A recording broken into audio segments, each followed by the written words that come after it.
Hello everyone, इस video में मैं डिस्कस करूंगा important MCQs for UGC net computer science, जो कि काफ़ी एक्सपेक्टेड क्वेश्चंस हैं और आपको काफ़ी हेल्पफुल रहेंगे if you are preparing for the UGC NET in computer science.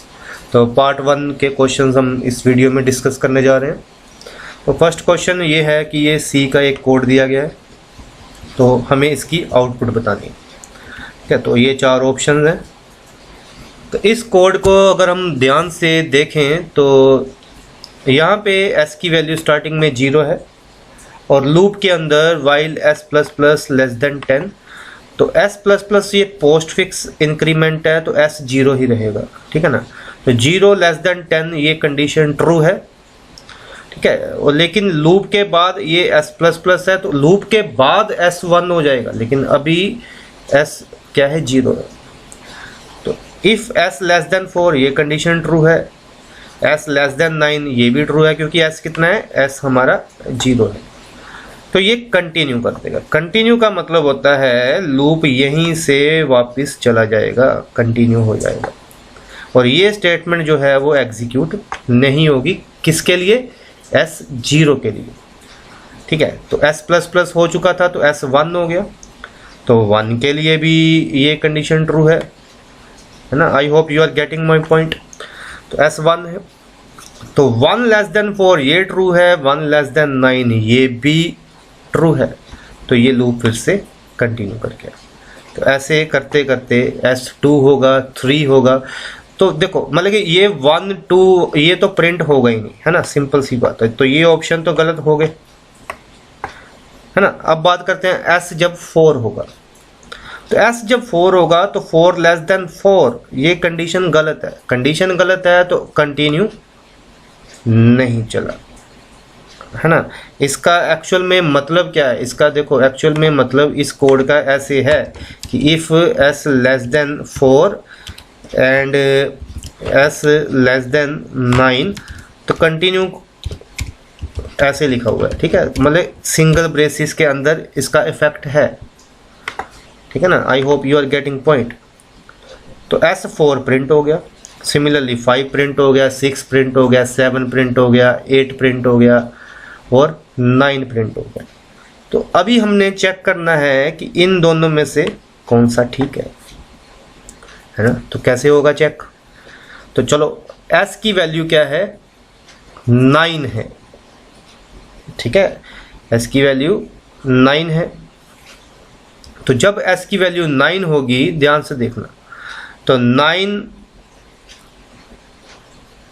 Plus plus, है ना, s 9 है तो 9 लेस देन 10 ये प्लस प्लस तो बाद में चला, 9 लेस देन 10 ये ट्रू है।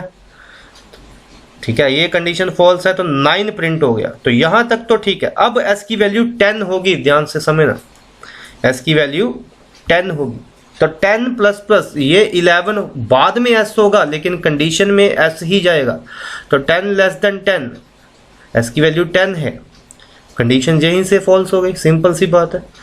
तो 10 प्रिंट नहीं होगा। तो राइट आंसर क्या आएगा, राइट आंसर आपका आएगा ऑप्शन डी। इसको आप ध्यान से चेक करें, आराम से इसको आप स्टेटमेंट बाय स्टेटमेंट देखेंगे तो आपको एक आइडिया हो जाएगा।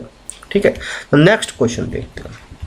ये भी एक सी का ही है, ठीक है ना, क्योंकि प्रोग्रामिंग में से भी 5 क्वेश्चंस आपको आते हैं। तो अब ये है कि स्ट्रक्ट पी और स्ट्रक्चर के अंदर 3 वेरिएबल है, 2 इंटीजर टाइप के हैं ए सी और एक फ्लोटिंग टाइप का है बी, और डी इस स्ट्रक्चर का नाम है और उसकी वैल्यू 1 है। मतलब इनिशियलाइजेशन जो है ना वो सिर्फ ऐसे की हुई है 1। ठीक है, और स्ट्रक्चर के अंदर 3 वैल्यूज हैं ए सी और बी।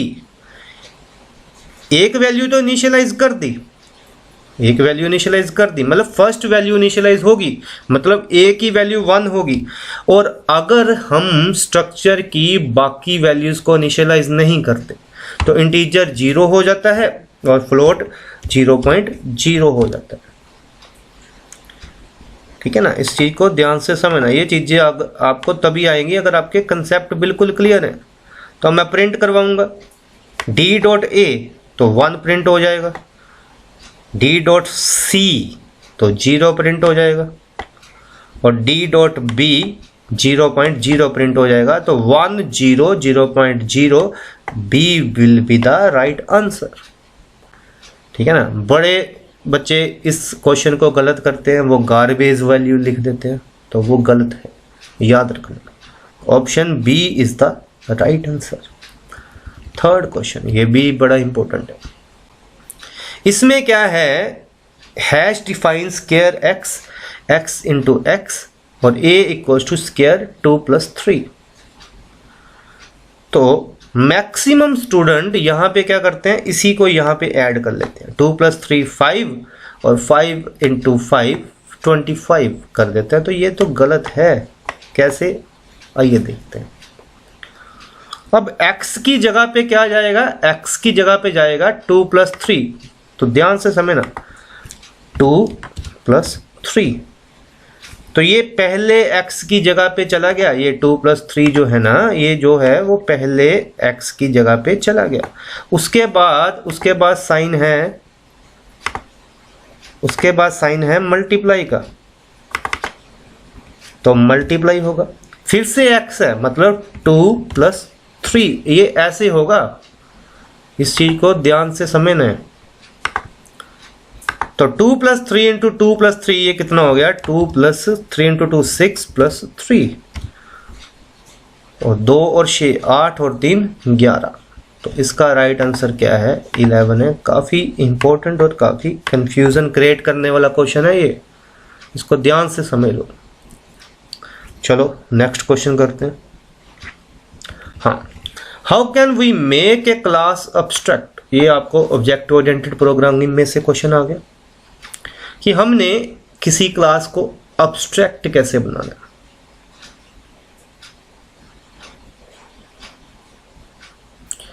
हम किसी क्लास को अब्स्ट्रैक्ट कैसे बनाते हैं, by making all member function constant. ये तो गलत है। अब्स्ट्रैक्ट क्लास क्या होती है, जिसमें कम से कम एक फंक्शन जो है,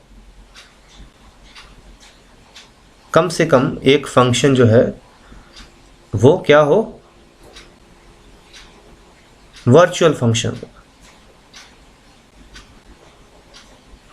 ठीक है ना। एटलीस्ट वन फंक्शन जो है वो प्योर वर्चुअल फंक्शन हो।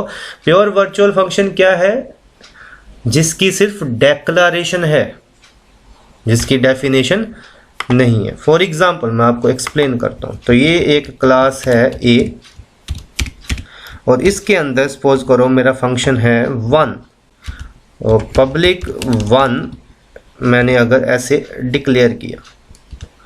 ध्यान से समझना, मैं प्रॉपर सिंटेक्स नहीं लिख रहा, लेकिन मैंने सिर्फ इसकी डेक्लरेशन लिखी है। और दूसरी साइड दूसरा फंक्शन है, सपोज करो पब्लिक वॉइड 2। ठीक है, कंसेप्ट को समझने की कोशिश करना, सिंटेक्स पे मत जाना। तो ये जो 2 फंक्शन है ये तो मैंने डिफाइन कर दिया हुआ है, ये मतलब मुझे पता है कि क्या कर रहा है। लेकिन ये जो 1 फंक्शन है ना, ये मैंने डिफाइन नहीं किया, ये मुझे नहीं पता, ये डिक्लेयर किया है। तो that is the pure virtual function. हाँ, अब बोलोगे कि इक्वल टू 0 भी आएगा, वो तो C++ के केस में आएगा। हर लैंग्वेज में अलग अलग सिंटेक्स है।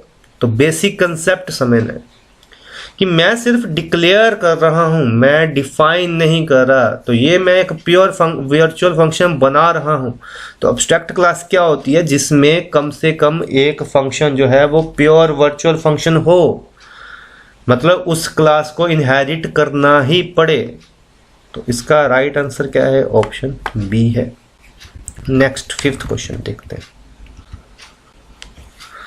ओके, तो इसमें क्या है, एक ग्लोबल वेरिएबल है मेन के ऊपर लिखा हुआ, एक फिर इंट i20 है, i30 है। अगर मैं प्रिंट करवाऊंगा इसको तो क्या आएगा। मैक्सिमम स्टूडेंट इसको रन टाइम एरर बोलते हैं, वो भी गलत है, ये भी गलत है। तो इन दोनों में से एक है, वो कैसे। अब ध्यान से समझना, ये जो एक ब्लॉक है, यहाँ से ब्लॉक शुरू हो रहा है, यहाँ पे ख़त्म हो रहा है, और मैंने यहाँ पे इस लोकल ब्लॉक, इसको हम लोकल ब्लॉक मान के चलते हैं। इसमें i30 है, और मैंने जब आई को प्रिंट करवाया, ऑब्वियस है पहले तो 30 ही प्रिंट होगा, तो यहां तक तो ये ठीक है, दोनों में 30 प्रिंट होगा। लेकिन व्हाट अबाउट दिस, ये एक वे है, ये एक वे है जिसकी हेल्प से हम ग्लोबल वेरिएबल को यूज करते हैं, असेस करते हैं। अब इस ब्लॉक का ग्लोबल वेरिएबल तो ये है, लेकिन ये पूरे के पूरे मेन ब्लॉक का ग्लोबल वेरिएबल कौन सा है, ये। तो जब मैं ये आई को प्रिंट करवाऊंगा तो प्रिंट होगा 3010। काफी इंपॉर्टेंट और कंफ्यूजन क्रिएट करने वाला क्वेश्चन है ये भी, है ना। चलो नेक्स्ट देखते हैं। Struct is the same as a class except, कहता स्ट्रक्चर सेम है क्लास की तरह, लेकिन इसमें अब वन बाय वन डिस्कस करते हैं। तो there are no member function, क्या स्ट्रक्चर के अंदर मेंबर फंक्शन नहीं हो सकते? हो सकते हैं, ये गलत है। स्ट्रक्चर के सारे मेंबर पब्लिक होते हैं, ये भी गलत है, क्योंकि इसने तो एक्सेप्ट बोला। Is the same as a class, structure के साथ हम पॉइंटर यूज कर सकते हैं, ये भी गलत है। और स्ट्रक्चर और क्लास में बेसिक डिफरेंस क्या है, यही समझना है। क्लास ऑब्जेक्ट ओरिएंटेड का एक कंसेप्ट है जिसको हम इनहेरिटेंस में भी यूज कर सकते हैं। और स्ट्रक्चर क्या है, स्ट्रक्चर को हम इनहेरिटेंस में यूज नहीं कर सकते। तो ये भी ठीक है, ठीक है। क्वेश्चन फिर से करते हैं, थोड़ा सा कंफ्यूजन क्रिएट हो गया था। Structure is same as a class except, structure के सारे फंक्शन पब्लिक होते हैं। स्ट्रक्चर जो है वो इनहेरिटेंस में यूज नहीं हो सकती, स्ट्रक्चर के अंदर मेंबर फंक्शन नहीं हो सकते, ये भी ठीक है, ठीक है। एक क्वेश्चन फिर से करते हैं, अगर कंफ्यूजन क्रिएट हो गई हो तो मैं फिर से ऑप्शन रिपीट करता हूँ। स्ट्रक्चर के अंदर मेंबर फंक्शन नहीं हो सकते, बिल्कुल ठीक है। स्ट्रक्चर के सारे मेंबर पब्लिक होते हैं, बिल्कुल ठीक है। स्ट्रक्चर इनहेरिटेंस में यूज नहीं कर सकते, बिल्कुल ठीक है। स्ट्रक्चर कहता है it does have a this pointer, तो क्या स्ट्रक्चर का दिस पॉइंटर होता है? नहीं होता, ठीक है। तो राइट आंसर क्या हुआ? ऑप्शन डी हुआ, ठीक है। नेक्स्ट करते हैं। Binary tree in which if all its level except possibly the last have the maximum number of nodes and all the nodes at the last level appear as far left as possible is known as, कहता एक tree है, जैसे ये एक tree है,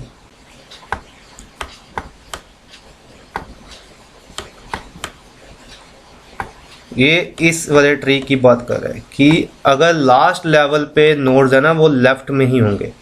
for example ये, तो ये कैसा ट्री होगा? फॉर एग्जांपल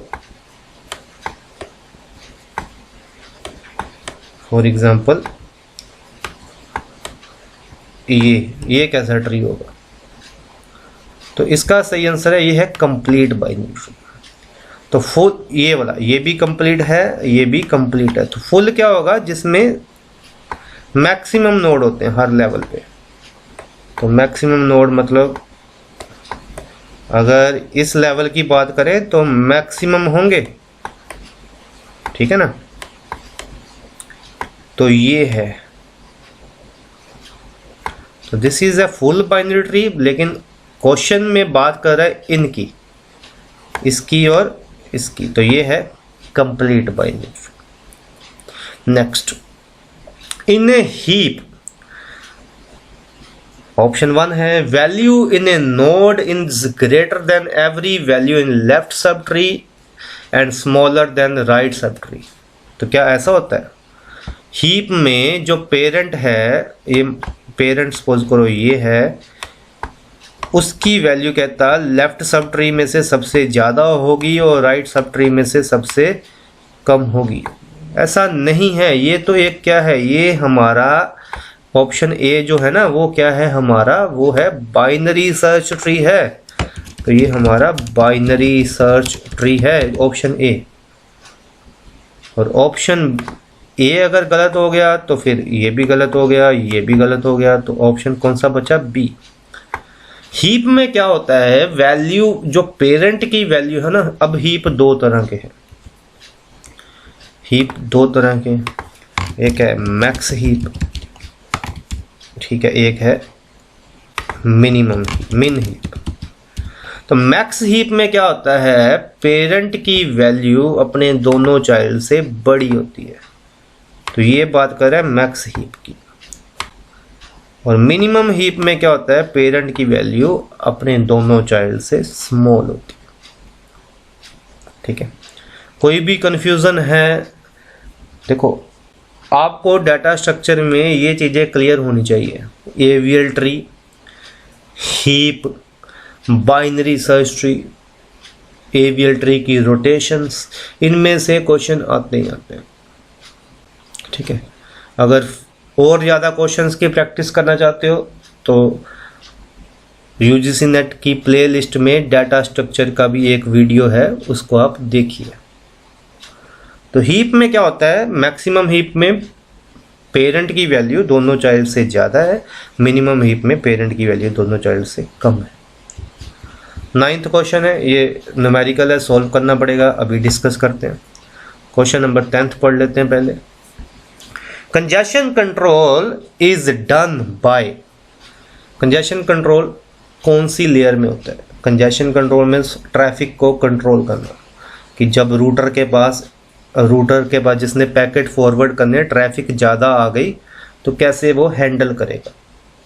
तो कंजेशन कंट्रोल जो है वो नेटवर्क लेयर में होती है, ये याद रखना, ठीक है।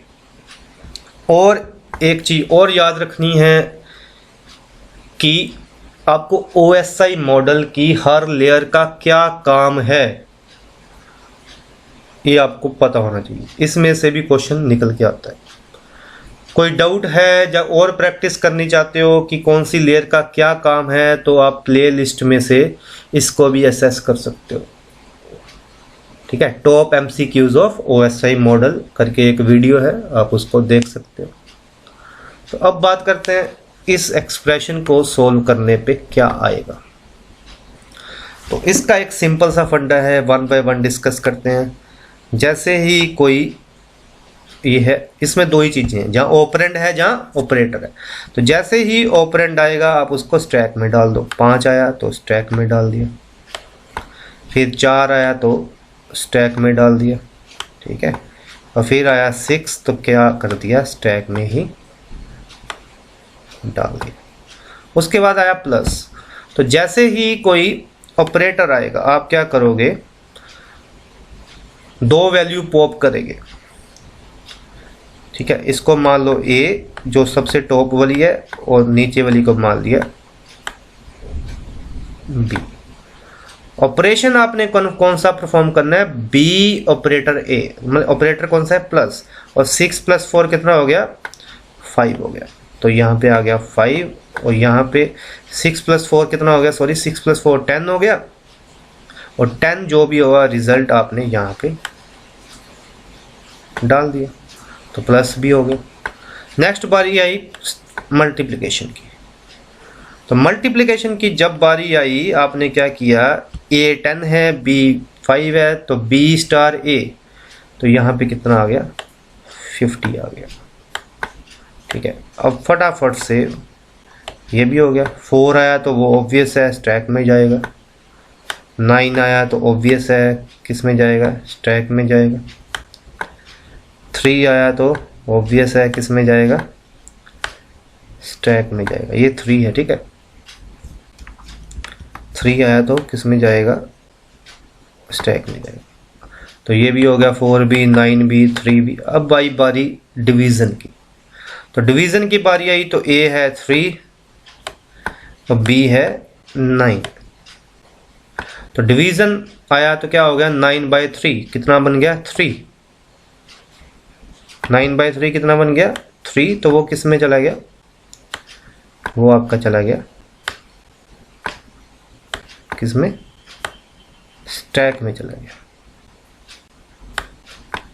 तो 4 तो ये यहाँ पे है ये, और इसके ऊपर कितना आ गया 3 आ गया, ये भी हो गया। अब बारी आई प्लस की, तो 3 + 4 कितना आ गया 7 आ गया, तो यहाँ पे 50 रह गया और यहाँ पे कितना आ गया 7 आ गया। अब बारी आई स्टार की, तो 50 × 7 कितना आ गया 350, तो राइट आंसर क्या आ गया 350।